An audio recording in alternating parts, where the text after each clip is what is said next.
우리 학생들이 찬양하는 것은 굉장히 귀합니다. 또 우리가 지난주부터 제자 훈련을 할 수 있는 것만 보아도 우리 교회는 역시 살아있는 교회다, 역동하는 교회다 하는 것을 느끼게 되어집니다. 대부분이 하게 되면 좀 빠져나가려고들 많이 해요. 어느 교회고 또 교회에서 무슨 프로그램을 한다 이러면 서로 어떻게 하면 좀 더 잘 피해갈까, 어디 건수 하나 없을까, 집에 가서 빨리 뭔가 좀 하고 싶은데, 이런 경우가 굉장히 많아요. 그런데 하여튼 즐거운 교회는 이름대로 즐거워요. 뭐를 해도 즐겁습니다. 어느 책에 보면 예배가 쇼인가라고 하는 그 책이 있습니다. 교회의 부흥은 행사로 진행되는 것이 아니라 서 있는 말씀을 가지고 세워졌을 때 바로 설 수 있다는 것을 우리가 볼 수 있습니다. 그래서 요즘은 행사 프로그램 중에 굉장히 많은 프로그램들이 교회를 지배합니다. 어디서 인기가 있으면 또 그 교회에서 또 모셔다가 또 거기서 또 행사하게 되고, 이러다 보니까 모든 교회가 그것만 하면 부흥할 것 같고 그것만 하면 교회가 성장할 것 같은데, 사실은 그것은 기획적으로 하는 행사들은 그때뿐입니다. 그러다 보니까 그거를 우리는 냄비 신학이라고 얘기하죠. 하나님의 말씀을 붙들고 하나님의 말씀 위에서 기초를 닦고 서서히 커져나가는 그것을 보면 교회는 든든하고요, 뿌리를 깊이 박음으로써 태풍이 와도 흔들리지 않는 그런 우리의 거목들이 되어갈 수 있는 중요한 것입니다. 그래서 말씀을 배운다는 것, 또 말씀을 알아간다는 것이 그만큼 중요합니다. 오늘 수요 이렇게 통독에 우리 함께 할 수 있어서 너무나 감사드립니다. 벌써 저희가 시간이 꽤 지내왔는데요, 그 시간 동안 우리가 함께 하면서도 벌써 듣기만 해도 하나님의 말씀에 우리가 동행하고 있음에 대하여 우리 감사하는 우리 모두가 되기를 주님의 이름으로 부탁드립니다. 오늘은 사사기입니다. 사사기 이제 거의 이제 중반부에 들어섰습니다. 우리가 잘 아는 바와 같이 사사기의 이야기는 실패의 이야기지만, 영웅들의 실패 이야기지만, 거기에 있어서는 하나님의 사랑과 하나님의 긍휼하심이 있다는 것을 우리가 바로 아는 그런 계기가 되었으면 좋겠다라고 먼저 말씀드리고 시작했습니다. 우리 성경 읽기 1분 기도 함께 하겠습니다. 사랑하는 주님, 제가 읽을 이 성경이 하나님의 말씀임을 믿습니다. 성경의 내용이 이해가 되든지 안 되든지 나의 자발적인 머리로 이해하지 않고 그 내용 그대로 인정하고 받아들입니다. 성령님께서 조명해 주셔서 정확하게 깨닫고 말씀이 삶이 되는 하루를 살도록 도와주옵소서. 예수 그리스도의 이름으로 기도드립니다. 아멘. 저도 이전까지는 기도할 때 예수님의 이름으로 기도합니다로 통상 했죠. 근데 우리 즐거운 교회에 와가지고는 그게 입에 배지 않아서 예수 이름으로 기도드립니다, 예수 그리스도 기도드립니다 했다가, 이제는 어디 가서 기도해도 예수 그리스도의 이름으로 기도합니다가 이제 즐거운 교회화 된 것 같습니다. 중요한 것은 그 진리를 알고 나니까 왜 우리 목사님께서 나사렛에서 태어난 예수 그리스도의 이름으로 기도해야 되는지 이거를 바로 알게 되어졌습니다. 아마 모든 신학생들이나 교육자들이나 목회자들도 예수 이름으로 기도합니다라고 그러면 다 통상적인 거니까 지저스 네임으로 하면 그냥 그걸로 끝나는데, 그죠? 그걸로 끝나는데, 역시 즐거운 교회는 말씀의 기초로 해서 배우는 그런 교회가 살아있는 교회다 하는 걸 느꼈습니다. 제가 몇 년 전에 우리 담임 목사님의 주정으로 주일 예배 설교하러 왔을 때 대표자의 기도가 이 교회는 직분자들이 이렇게 신앙적으로 교리적으로 살아있나? 어떻게 기도도 저렇게 조리 있게 그 말씀에 맞게 그렇게 기도하지? 하는 거에 대해서 그날 첫 설교할 때 제가 그거를 굉장히 감명 깊게 이야기했었습니다.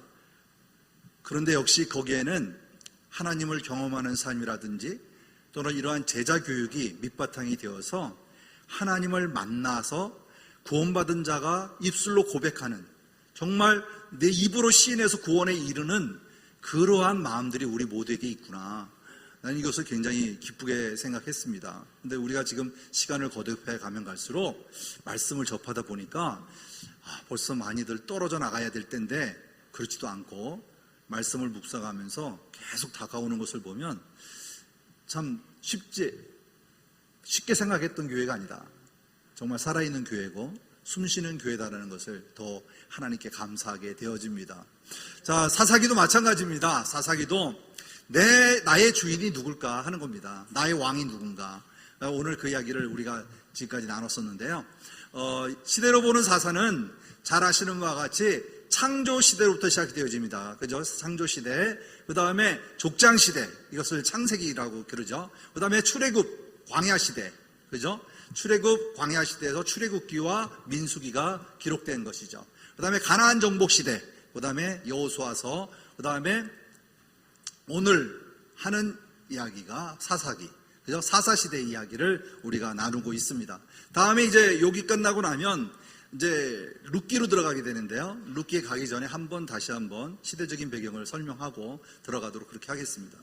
지리로 본 것은 지리가 우리가 잘 아는 바와 같이 에덴에서부터, 그죠? 에덴에서 출발해서 이집트까지 가는 게 창세기 기록, 그 다음에 이집트에서 시내산까지 가는 게 출애굽기 내용, 그 다음에 시내산에서 머물러서 기록된 것이 레위기, 기억하시죠?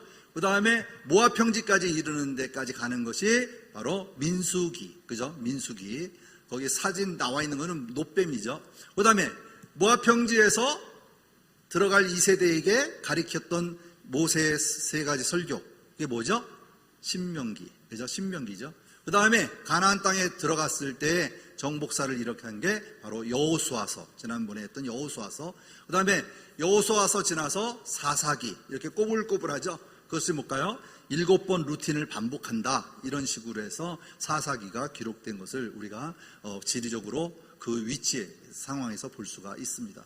자, 그러면 사사의 내용을, 지난주에 있었던 내용을 잠시 설명하면, 오늘 이야기하고자 하는 게 뭐냐면요, 사사에 대한 3사람, 대사사, 그죠? 기드온, 입다, 삼손에 대한 얘기를 할 건데, 그들이 하나님의 영으로 부름을 받았지만 결국은 자신이 왕이 되고자 하는 마음으로 실패한 사건, 이거를 가지고 우리가 왜 그들은 왕이 되었나 하는 것이죠.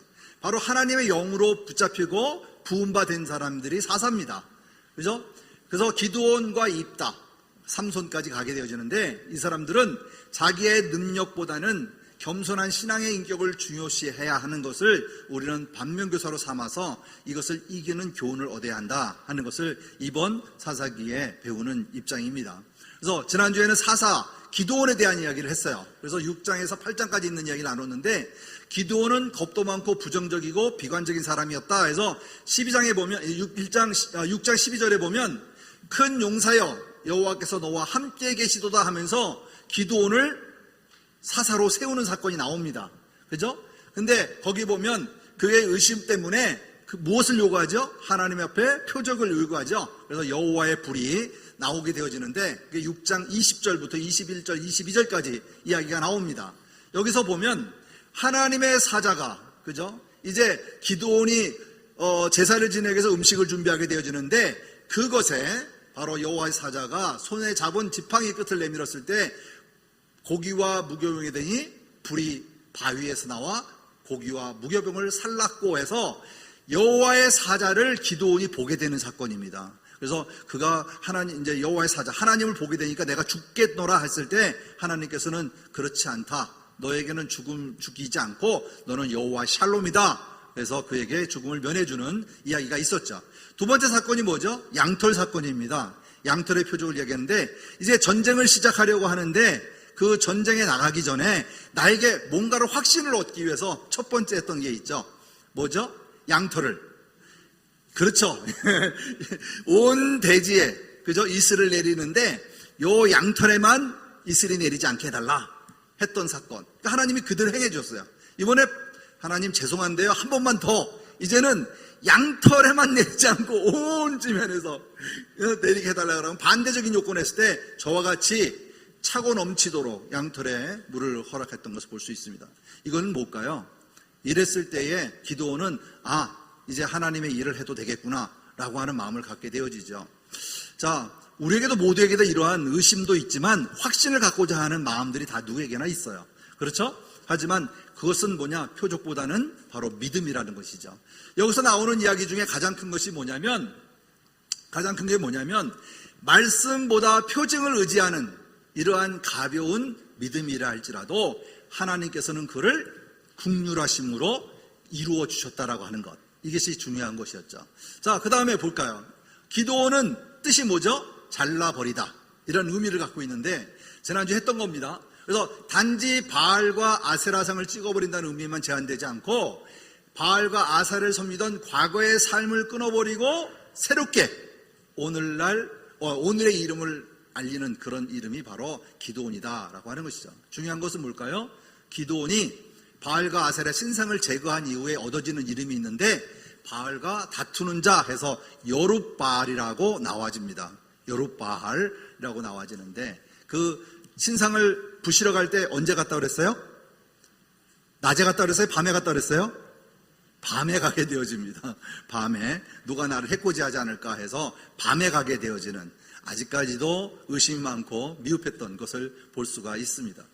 그래서 여기에서는 7장에 나오는 이야기는요, 하나님의 방법으로 전쟁에 나가는 사람을 구하게 되는데, 이때에 너무 기도원을 따르는 백성들이 너무 많기 때문에 하나님께서 그가 스스로 자기를 자랑할까봐 인원을 줄이게 되죠. 군사를. 그게 바로 이제 우리가 말하는 미디안 전투인데 32,000명이 왔을 때 안 된다. 또 줄였을 때 10,000명. 그 다음에 줄였던 게 몇 명이죠? 300명. 그래서 우리가 기도원 300명 용사다, 이렇게 얘기하죠. 중요한 것은 선택하신 것은 300명이 적당해서가 아닙니다.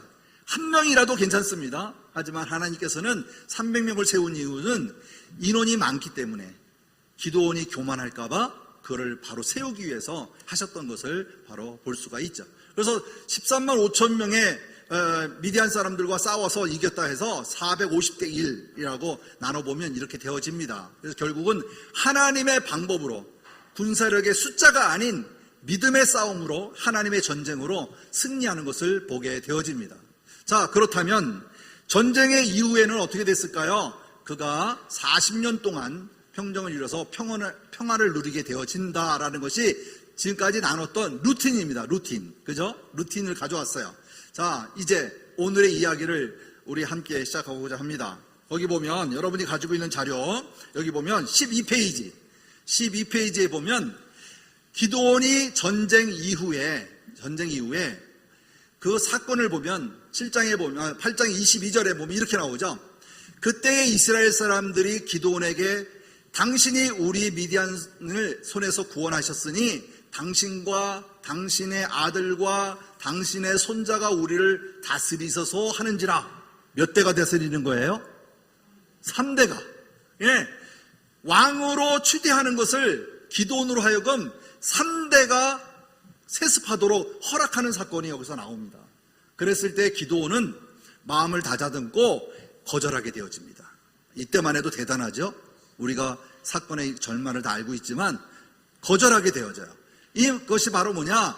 기도원이 가졌던 최고의 순간, 그때 입술로만 표현했던 것 중에 가장 중요한 포인트가 아니었나, 신앙의 포인트가 아니었나 봅니다. 그래서 23절 말씀 보면 이렇게 얘기하죠. 기드온이 그들에게 이르되 내가 너희를 다스리지 아니하겠고 나의 아들도 너희를 다스리지 아니할 것이요 여호와께서 너희를 다스리시리라 하니라. 그죠? 나도 아니고 내 아들도 아니다. 오직 누가? 여호와께서 너희를 다스리실 것이다 라는 이야기를 그의 고백으로 얘기하게 되어집니다. 이것만 보면 최고의, 그죠? 믿음이고 최고의 신앙인으로 볼 수 있습니다. 그런데 여기 보면 드디어 이제 기드온이 드러나는 교만이 나옵니다. 교만이 나오는데 8장 22절 말씀 보면 우리 한번 읽어볼까요? 시작. 그때에 이스라엘 사람들이 기드온에게 이르되 당신이 우리를 미디안 손에서 구원하셨으니 당신과 당신의 아들과 당신의 손자가 우리를 다스리소서 하는지라. 아까 읽었던 고백이죠. 자, 그랬을 때 이들이 하였을 때 이것은 하나님이 전쟁을 이끌어 주셨고 승리하셨습니다 라는 것으로 끝나지 않고 암묵적으로는, 즉 말하지 아니하고 스스로 즐기는 기드온의 모습을 우리가 다음 절에서 발견할 수가 있습니다. 자, 그렇게 되면 기드온이 어떤 초심에 반해서 달라지는 마음이 있는데, 그게 8장 24절 이후에 보면 기드온의 변심의 사건들이 나옵니다. 이어서 나오는 이야기죠. 자, 24절 말씀 한번 볼게요. 기드온이 또 그들에게 이르되 내가 너희들에게 요청할 일이 있으니 너희는 각기 전쟁에서 이긴 거죠. 이겼으니까 탈취했을 거 아니에요. 탈취한 귀고리를 내게 주어라. 그죠? 탈취물 중에 귀고리를 나한테 주어라 라고 하는 거예요. 왜냐하면 이스라엘 사람들 중에 이 귀고리를 하고 있는 사람이 풍속적으로 많이 있었던 것 같아요. 그러니까 그들을 의학한 거에 대해서 귀고리를 나에게 달라 이렇게 얘기한 것이죠. 그래서 무리가 대답할 때 드리겠습니다 라고 25절에 얘기했어요. 그랬더니 26절에 보면 기드온이 요청한 금 귀고리의 무게가 겉옷을 펴고 각기 갈취한 귀고리를 그 가운데 던지니 금 1700세겔이 되었다라는 거예요. 그 1700세겔이면 20kg 정도 된다고 나와 있어요. 20kg. 그거를 지금의 금액으로 환산해 보니까 한 1800억 정도 된다고 돼 있어요. 뭐 정확한 환산은 잘 모르겠지만, 금줄이 따라 다르겠지만, 제가 환율 계산해 보니까 그 정도 나오더라고요. 자, 그런데 중요한 건 뭘까요? 그 외에도 있어요. 초승달 장식과 패물과 미디안 왕이 입었던 자색 의복과 또 그 외에 그것들을 낙타의 목에 둘렀던 사슬까지 전부 다 누구에게로? 기드온에게로 주었던 것을 볼 수가 있습니다.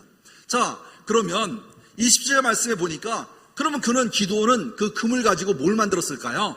바로 제사장이 입는 겉옷이죠. 제사장의 겉옷 에봇 하나를 만들어서 자기 성읍 오브라에 두었다라고 말하고 있습니다. 다시 말하면 온 이스라엘이 그것을 음란하기 위함으로 그것이 기드온과 그의 집에 올무가 되니라. 뭐가요? 그 금으로 만든 에봇 하나가 결국은 기드온과 그 집에 올무가 되었다. 올무가 뭡니까? 덫이죠, 덫. 그죠? 그래서 여기 쉬운 성경에 보니까 이렇게 나와 있어요. 한번 다 읽어볼까요? 쉬운 성경 시작. 기드온은 금을 가지고 에봇을 만들어 자기 고향인 오브라에 두었습니다.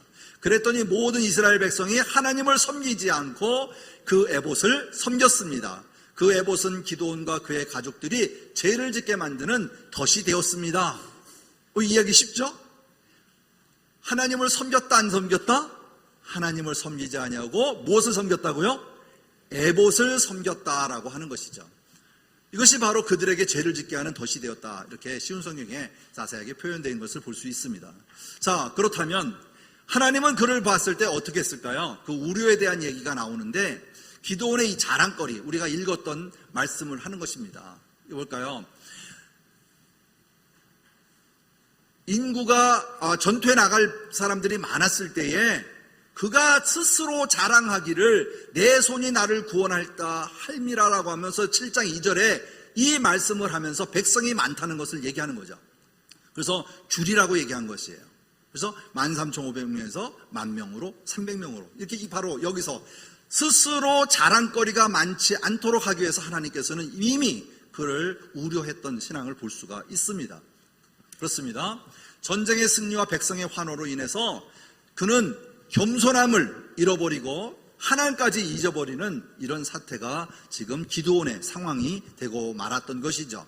자, 그렇다면 하나님의 우려가 이젠 현실로 나타나는 구절이 있는데 이거 바로 교만입니다. 보세요. 7장 18절 말씀에 보면 미디안하고 싸울 때에 나와 나를 따르는 자가 다 나팔을 불거든 하면서 전쟁에 나가서 행해야 될 얘기를 합니다. 그럴 때 진격할 때 나팔을 불 때 여호와를 위하여 하라라고 했으면 얼마나 좋을까요? 거기에 또 누가 붙었죠? 기드온을 위하여 하라 라고 얘기하게 됩니다. 결국은 하나님의 영광을 자기 자신에게도 돌리는 것을 볼 수 있어요. 그래서 여호와를 위하여 기드온을 위하여 하라라고 얘기하게 되어집니다. 이게 바로 이제 기드온이 스스로의 교만이 드러나는 행위죠. 그래서 여호와와 자신을 어떻게 한다고요? 동일하게 놓은, 그죠? 동일선상에 놓는 그런 교만함을 범하게 되는 것이 바로 기드온입니다. 그래서 여기 보면 나팔을 불고 항아리를 깨면서 그 횃불을 들고 했을 때에 기드온에게 나왔던 이야기입니다. 그래서 20절 말씀에 보면 여호와를 위하여 기드온을 위하여 칼을 들으라고 하는 이야기가 바로 여기서 나오게 되어집니다. 그래서 하나님이 바다의 영광을 자신이 취하게 되었다라고 하는 것을 우리가 볼 수 있죠. 그러니까 그 다음에 이어지는 게 뭘까요? 아까 말했죠. 왕을 3대까지 해달라고 하는 백성들의 그 이야기를 거절했습니다. 하지만 그는 스스로 왕을 거부했지만 행동으로는 왕의 행동을 하는 것으로 볼 수가 있지요. 그래서 마침 보면 전쟁을 마치고 나서 승리한 이후에 세금이나 또 진 나라들이 요구하는 그 조공을 요구하는 듯한 그런 인상을 말씀 속에서 볼 수가 있죠. 금기골이나 그다음에 초승달에 관련된 폐물이나 이런 것들을 요구하는 것들을 보면 되죠. 그래서 입술로는 거절하고 있지만 몸으로는 금을 두르고, 그죠? 왕의 삶으로 벌써 변해가는 그런 기드온을 발견하게 되어집니다. 그래서 여기 보면 부귀영화의 삶이라고 하는 것은 왕 같은 삶이죠. 이중적인 삶이라고 얘기할 수가 있겠습니다. 그래서 우리는 스스로가 돌아볼 때 나는 아무것도 가진 것 없고요. 저는 정말 누구보다 미천한 자이며 나는 아무것도 정말 할 수 없습니다. 오직 하나님만 나는 의지합니다 라고 얘기해놓고 뒤에서는 왕 노릇하는 거와 동일한 것이죠. 그래서 벽을 가르고 있을 때 벽을 치고 있을 때는 어떤 짓을 다 하더라도 서로가 모르니까 얼굴을 보지 않으니까 하다가 걷어버리고 나면 그 행동에 제약을 받는 듯한 그런 모습이 동일하지 않는 삶, 이중적인 삶을 우리가 볼 수가 있는 것이죠. 그래서 8장 30절과 31절 말씀에 이렇게 얘기합니다. 기드온이 아내가 많음으로 그의 몸에서 낳은 아들이 몇 명이라고요? 70명 70명.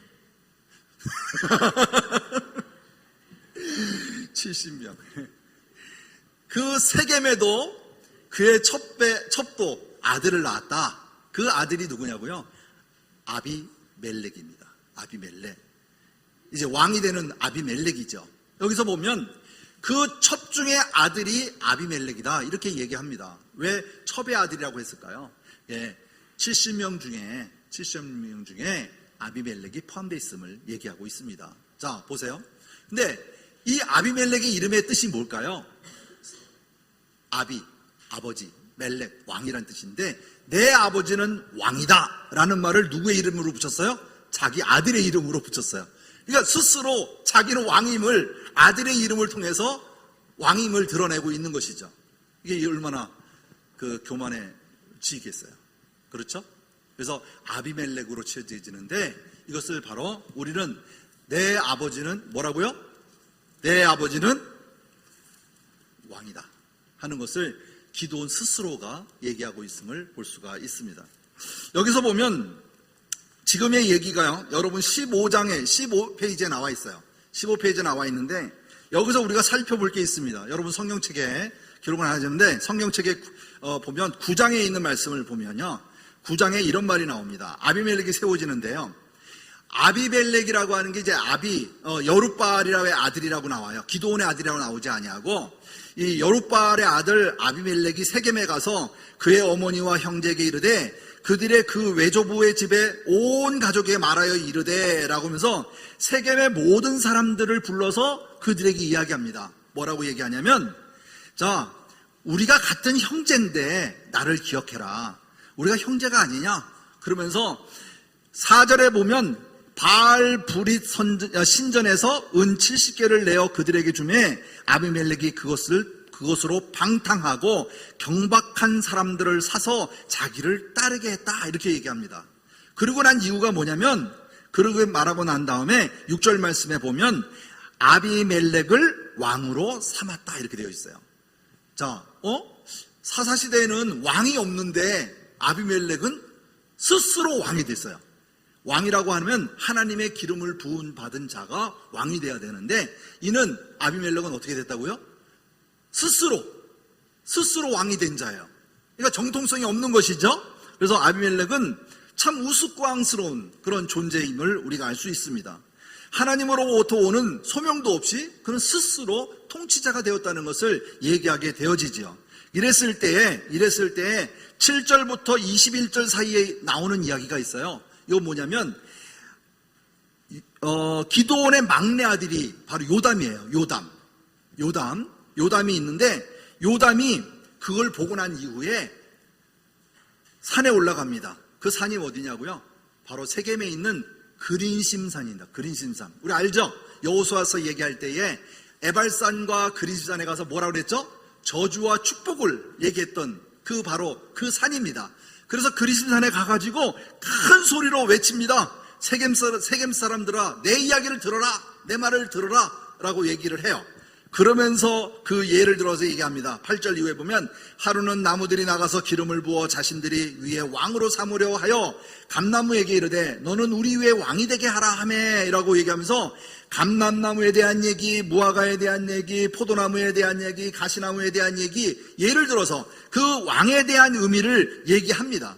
그랬을 때에 지금 말하고 있는 아비멜렉은 너희 형제를 다 죽였다. 70명이나 죽이고도 그의 여종 아비멜렉을 세워서 그를 왕으로 삼았다는 얘기를 그가 외치고 나서 두려우니까 숨어버려요.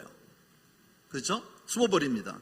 자, 그러고 난 이후에 이 아비멜렉이요 3년 동안 스스로 왕 노릇을 하게 되어집니다. 22절에 보면 아비멜렉이 이스라엘을 다스린 지 3년에 라고 나와요. 자, 이제는 세겜 사람들을 들어서 자기가 왕으로 이제 섰는데 23절에 보면 뭐라고 나오냐면요,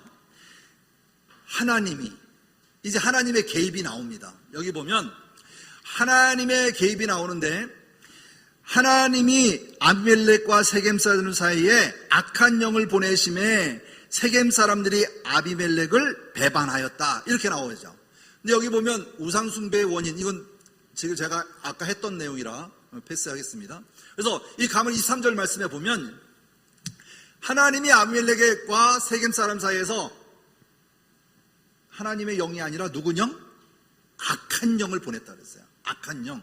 그러니까 하나님께서는 지금 하나님의 영을 보내기도 하지, 사자를 보내기도 하지만 이 악한 영을 보내서 세겜 사람들이 아비멜렉과 배반하게 되는 그런 일을 하나님께서 만드신 거죠. 이것은 하나님이 악한 영을 보냈다라고 하는 개념보다는 신학적으로 얘기하면 그 악한 영을 통하여 이루어질 때에 하나님은 묵인했다, 이렇게 신학적으로 볼 수가 있습니다. 왜냐하면 하나님께서 스스로 보내셔서 깨고 부시고 이런 게 아니기 때문에 그가 행하는 것을 묵시적으로 묵인했다, 이렇게 신학적으로 볼 수 있다, 이렇게 제가 살펴보는 것을 볼 수 있습니다. 그래서 여기서 우리가 보면 왜 이런 일이 생겼을까요? 결국은 아비멜렉이 하는 이 역할은 형제들을 죽이고 스스로 왕이 되었기에 그가 행하였던 일들을 보면 너무 악한 일이다라는 거예요.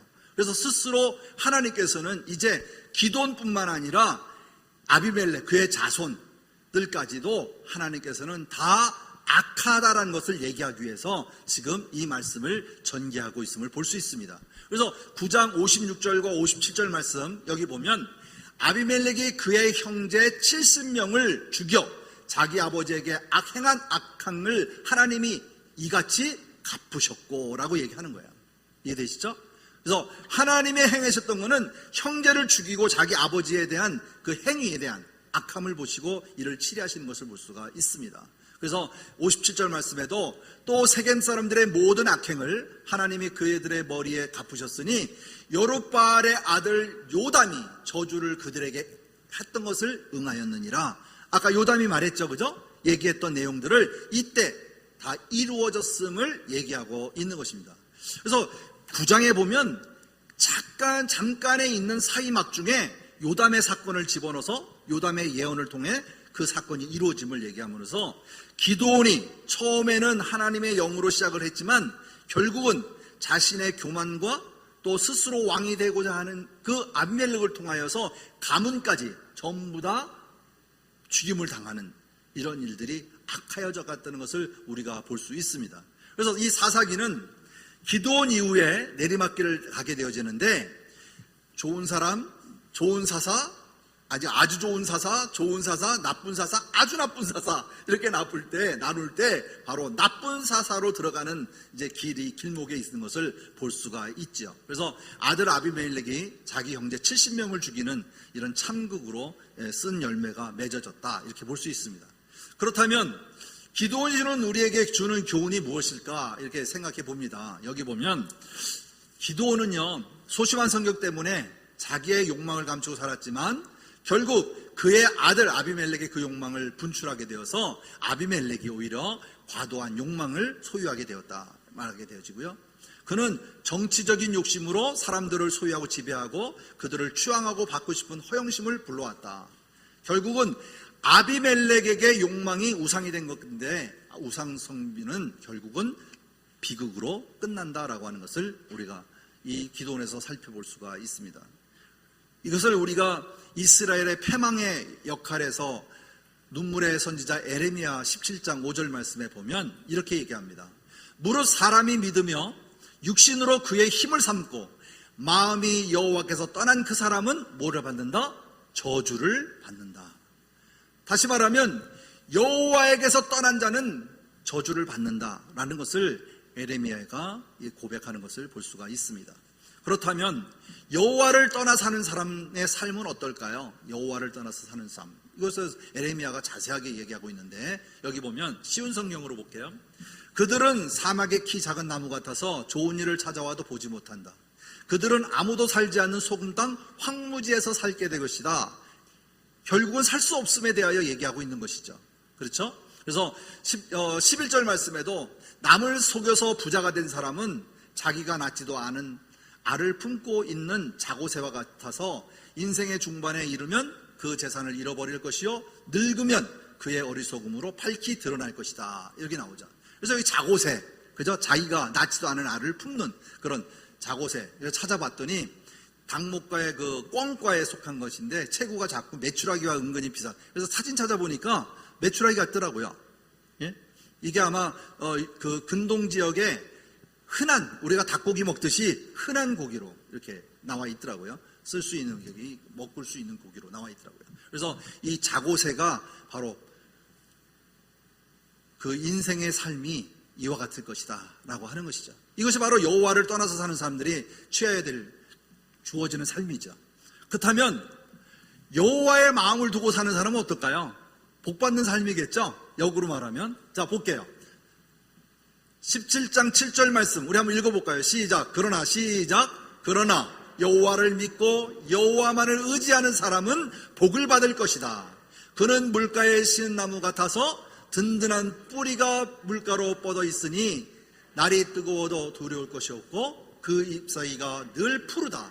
비가 오지 않아도 걱정할 것이 없으며 언제나 열매를 맺는다. 이렇게 쉬운 성경에 나와 있습니다. 여러분에게는 쉬운 성경이 아니라 개정개혁을 가지고 써있지만 이 말씀에서 우리가 여호와를 마음에 두고 사는 자에게는 반드시 뭐다? 복 있는 자가 된다.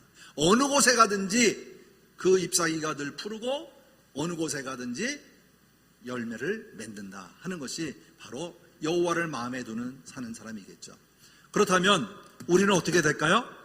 여호와를 마음에 품고 사는 삶이 돼야 되겠죠? 그렇게 되기를 소원합니다. 자, 결국은 아비멜렉은요 자고새가 낳지 않은 알을 품고 살다가 결국 어리석은 자로 전락하는 것과 같이 동일한 삶을 살았던 것을 볼 수 있습니다. 그래서 아비멜렉의 결과는 어떻게 됐을까요? 아비멜렉의 결과, 기드온과 그 아들들의 최후는 다 죽음으로 끝나요. 그리고 아비멜렉은 여러분 책에는 없습니다. 아비멜렉은 망대라는 말이 나와요. 세겜의 망대가 나와지는데 9장 마지막에 보면 이런 식으로 나옵니다. 52절 말씀 보면 아비멜렉이 망대를 공격하게 돼요. 망대가 이게 튼튼해가지고 모든 사람들이 그 망대로 다 숨어버렸어요. 그랬을 때 53절 망대를 공격하니까 망대에서 한 여인이 가는 맷돌 있죠? 맷돌 윗짝을 위에서 망대에서 떨궈요. 떨궈서 이 맷돌이 떨어져가지고 머리에 떨어져서 머리가 어떻게 된다고요? 두개골을 깨뜨렸다 이렇게 나오죠. 그러다 보니까 죽지는 않았어요. 그래서 아비멜렉이 자기의 무기를 든 청년을 급히 불러서 내가 그 여자에게 죽임을 당했다라는 것을 창피하니까 네가 나를 죽여달라 이렇게 청하게 되어지죠. 그래서 청년이 그를 찌르매 그가 죽은지라. 얼마나 비참합니까? 그렇죠? 결국은 기드온 그리고 그의 아들들 70명, 결국은 스스로 왕이 된 자, 그죠? 아비멜렉까지 모두가 다 죽는 것으로 이 이야기는 끝이 나게 되어집니다. 그래서 기드온이 이 이야기 우리에게 주는 교훈은 뭘까요? 바로 여러분의 마음은 어디에 있습니까? 우리의 마음은 어디 있습니까? 하나님에게 있습니까? 사람에게 있습니까? 나의 교만의 마음이 어디 있습니까? 내 마음은 여기 있어요 라고 하는 사람입니다. 또 한 가지, 여러분의 마음 상태는 어떻습니까? 우리가 항상 어떤 일을 할 때 보면 초심을 지키라고 얘기를 하죠. 초심에는 굉장히 간절함이 있습니다. 하나님, 저에게 이러한 기회를 주신다면, 저에게 이렇게 해주신다면 간절함이 있죠. 새벽기도 40일, 60일, 1년 지키더라도 뭔가를 얻기 위해서 하나님께 주니 이런 기도 우리 많이 합니다. 예? 내가 공을 많이 세우면 얻어지는 것 같은 이런 착각 속에서 하나님 앞에 매달리면 줄 거라고 하는 그런 어리석음 때문에 끝까지 매달리는 그런 어리석음이 있죠. 자, 하지만 이 사사기에서 기드온이 주는 것은 뭐냐면 하나님의 말씀을 우리는 빛과 소금으로, 그죠? 하나님의 말씀을 빛과 소금으로 우리가 날마다 그 삶을 살아가야 된다는 것이죠. 즉 세상에는 빛이 되어지고 세상에는 소금이 되어져서 하나님의 말씀에 그 의지하고 우리가 살아가야 한다는 것을 우리가 알 수 있습니다. 결국은 사사는요, 하나님의 말씀이 무너졌기 때문에, 하나님의 말씀이 무너졌기 때문에 그 말씀이 없는 상태에서 스스로가 왕이 되고자 했던 이야기들을 지금 우리가 함께 나누고 있는 것입니다. 그래서 하나님께 마음을 두는 것, 하나님을 내 마음에 두는 때에 우리가 삶이 복되게 되어진다 하는 것을 우리가 살펴볼 수 있겠습니다. 자, 자기가 왕이 된 사사, 두 번째 이야기 사사의 입단인데요. 세 번째 이야기가 삼손의 이야기입니다. 여러분 자료에 있죠? 그래서 사사의 이야기와 삼손의 이야기가 쭉 있는데요. 오늘 사사 이야기를 짧은 시간에 하고 마치고자 합니다. 자, 그러면 자기가 왕이 된 두 번째 이야기, 사사의 이야기를 합니다. 사사의 이야기. 여러분 자료에 있죠? 예, 보시면 제가 오늘 여기까지만 한다 했는데 사사까지 넘어갔네요. 자, 사사 이야기 합시다. 17페이지에 보면 이제 나옵니다. 사사는 어떤 사람인가 하는 거예요. 첫 번째, 여기는 입다의 출생의 비밀이 나오는데 저는 이것을 다시 분류해서 구분으로 나눠 보았습니다. 다 똑같은 말씀인데요. 그래서 배신이 나오죠. 이것은 10장 6절부터 시작이 되어집니다. 암몬 사람들과의 이스라엘의 괴롭힘이 시작되어지는데 이것을 우리가 얘기할 때 이스라엘 사람들은 또다시 여호와께서 보시기에 나쁜 일을 저질렀습니다 라고 시온성에 이렇게 나와 있어요. 그래서 이 입다에 있을 때에 암몬 사람들과의 나누는 전쟁의 이야기인데 이것을 보면 이스라엘 사람들이 아람과 시돈과 모압과 암몬의 백성들의 신들도 섬겼고 블레셋 사람들의 신들도 섬겼습니다. 그리고 여호와를 멀리하고 섬기지 않았습니다. 이게 바로 하나님을 배신한 사건이죠. 그렇죠? 우리가 잘 아는 바와 같이. 그래서 우리가 두 번째 이야기가 뭐냐면 심판입니다. 하나님이 그러면 어떻게 심판했을까 하는 건데 바로 10장 말씀에 보면 여호와께서 이스라엘 사람들에게 화가 나셔서, 그죠? 화가 나셔서 블레셋과 암몬 사람들이 이스라엘을 지배하게 하셨습니다. 여호와께서. 그죠? 그들을 지배하게 했다는 얘기가 나오죠. 그래서 8절과 9절 말씀에 이야기하면 참 얼마나 괴롭힘을 당했는지 알 수 있어요. 그래서 8절 말씀에 보면 같은 해에 블레셋과 암몬 사람들이 요단강 동쪽에 사는 이스라엘 사람들을 괴롭혔습니다. 동쪽이 어디예요? 동쪽이 가나안 땅 들어가기 전, 그죠? 있던, 맞죠? 예, 가나안 땅 들어가기 전에 먼저 므낫세, 그죠? 반지파에게 먼저 허락했던 그 땅덩어리 아니겠어요? 자, 이랬을 때에 요단강 동쪽에 살고 있었던 아모리 사람들 했던 그 길르앗 지역에 바로 18년 동안 괴롭힘을 당했다. 우리는 일제 36년 동안 괴롭힘을 당했다는 것이죠. 하지만 여기 18년 동안 괴롭힘을 당했다. 이렇게 이야기하면 빠르겠죠. 그래서 그 후에 암몬 사람들은 요단강을 건너와서 유다와 베냐민과 에브라임 사람들을 쳤습니다. 다시 말하면 동쪽에서 서쪽으로 들어와서 유다와 베냐민과 에브라임까지 이들이 괴롭힘을 주었다 하는 것을 얘기하고 있습니다. 어떻게 보면 전방위적으로 이스라엘을 괴롭혔다는 것을 볼 수가 있어요. 한 지역에서뿐만 아니라 이제는 동쪽과 서쪽을 번갈아 가면서 이스라엘을 괴롭혔다라고 하는 것을 볼 수가 있습니다. 그래서 세 번째가 바로 회개인데요. 10절 말씀해 보면 우리가 여호와 앞에 죄를 지었습니다. 우리가 우리 하나님을 떠나 바알 우상을 섬겼습니다라고 여호와께 부르짖는 이야기가 10장 10절 말씀에 나옵니다.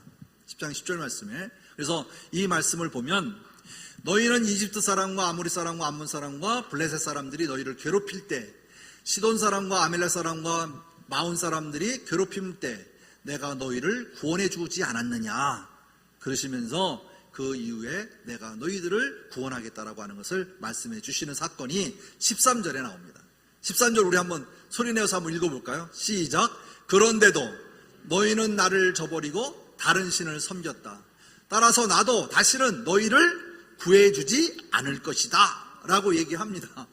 내가 이렇게 너희들을 구해줬는데도 너희는 또 다시 죄를 범하였으니까 내가 너희는 다시는 돌아보지 않겠다라고 하는 화난 하나님의 모습이 드러나는 것을 볼 수 있죠.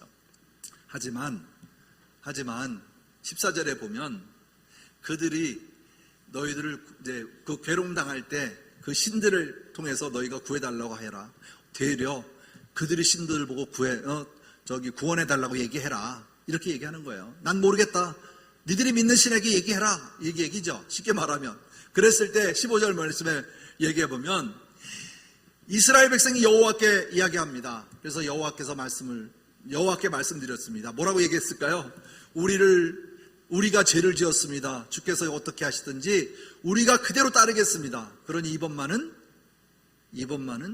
우리를 구해 주십시오. 완전히 간청하는 거죠.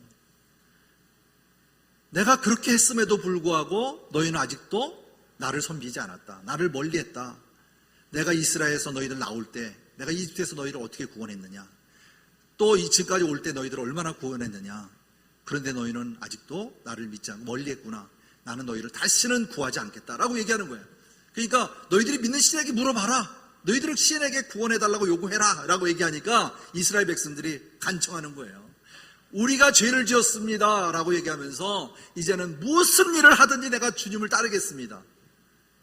그러니까 이번만은 나를 구해 주십시오. 우리를 구해 주십시오라고 회개가 이루어지는 것이죠.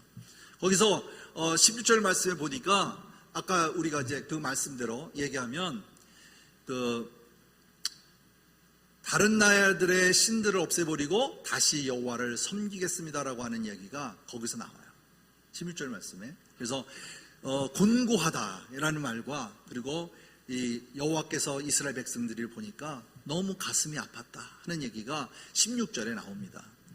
얼마나 이스라엘 백성들에게 그 괴로움이 하나님이라고 안 아프셨겠어요. 그래서 그들을 긍휼히 여기시다는 것을 우리가 16절에 살펴볼 수가 있습니다. 그래서 이제 이야기가 나오는 것이 바로 오늘 여러분이 가지고 있는 17페이지에 이제 입다의 출생 비밀이 나옵니다. 이때 하나님이 입다를 세우시는 거죠. 그죠? 세우는 사건입니다. 그래서 1절에 보면 11장 1절에 보면 기생 길르앗에서 낳은 아들이 있었다. 그죠? 입다는 큰 용사임에도 불구하고 기생 누구라고요? 기생에서 낳은 아들이다 라는 것을 강조하고 있습니다. 그래서 기생에서 낳은 아들이니까 길르앗의 아들들이 어떻게 했을까요? 입다를 아들로 인정하지 않고 내쫓게 되는 것입니다. 내쫓아버립니다. 바로 이게 3절 말씀에 보면 입다가 그의 형제들을 피하여 돕당에 거주하며 잡류가 그들에게로 모여와서 그와 함께 출입하였더라. 잡류, 그죠? 하나님을 믿는 사람들뿐만 아니라 이방인들도, 그죠? 하나님을 모르는 사람들도 함께 섞여서 살았다라는 것을 얘기하고 있는 것입니다. 그러다 보니까 8절 말씀과 9절 말씀에 보면 암몬 사람들이 블레셋 사람들이 이렇게 우리를 괴롭히고 있으니 우리를 도와서 우리를 지도자가 되어 주십시오라고 찾아왔다는 얘기를 8절과 9절에 하고 있는 것입니다. 그래서 이 이야기가 길르앗의 장로들이 입다를 찾아와서 얘기합니다. 제발 우리에게 와서 암몬 사람들과 싸워주시오. 당신은 길르앗에 사는 모든 사람들의 통치자가 될 것이오 라고 얘기합니다. 그랬을 때에 입다가 장로들에게 얘기합니다. 그 말을 여러 사람들 앞에서도 동일하게 나한테 얘기할 수 있느냐, 이렇게 얘기하는 거예요. 이 말에 대한 신뢰를 얘기하는 것입니다. 그러니까 만약 여호와께서 나를 도와 이긴다면 나를 당신의 통치자로 세우겠단 말입니까? 라고 의뢰하는 것이죠. 그래서 12절과 13절 이후에 보면 이렇게 얘기합니다. 이스라엘이 당신에게 잘못한 것이 무엇이요? 당신은 왜 우리 땅을 공격하러 왔어? 라고 이제 암몬 사람들에게 사사에 대한 입장으로 얘기하는 거예요. 그랬더니 암몬 왕이 이렇게 얘기합니다. 이집트에서 나올 때 우리 땅을 빼앗았기 때문이요 라고 얘기를 해요. 이 얘기는 뭐냐면요, 바로 이겁니다. 압록강, 요단강에 이어지는 그 땅이 있죠. 그 밑에 있는 땅이 암몬 땅 아니에요? 그죠? 모압 평지 밑에 있는 암몬 땅인데, 우리는 땅을 평화롭게 돌려주겠다고 전하시오 라고 이제 반대적으로 얘기한 거예요. 그때 어떤 일이 있었습니까? 이스라엘 백성들이 암몬 땅을 지나갈 때, 자, 우리가 가나안 땅으로 갈 텐데 그 길을 열어주십시오 라고, 그죠? 그죠? 서신을 보내가지고 그 얘기를 했을 때 못 들어와, 여긴 들어오면 안 돼, 막았던 자들이에요. 그래서 그들이 그것을 우회해서 들어가게 되죠. 그때 뭐라고 그랬습니까? 우리가 왕의 대로, 큰 대로로 가지 아니하고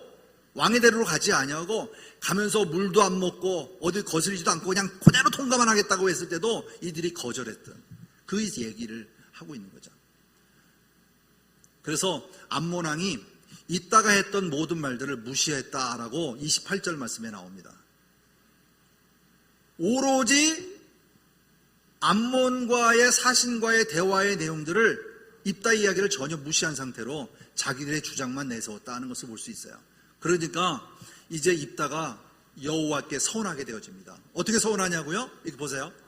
하나님께서 암몬과 싸워서 승리하게 되어지면 31절 말씀, 내가 암몬 자손에게 평안히 돌아올 때 누구든지 내 집 문 앞에 나와서 나를 영접하는 그는 여호와께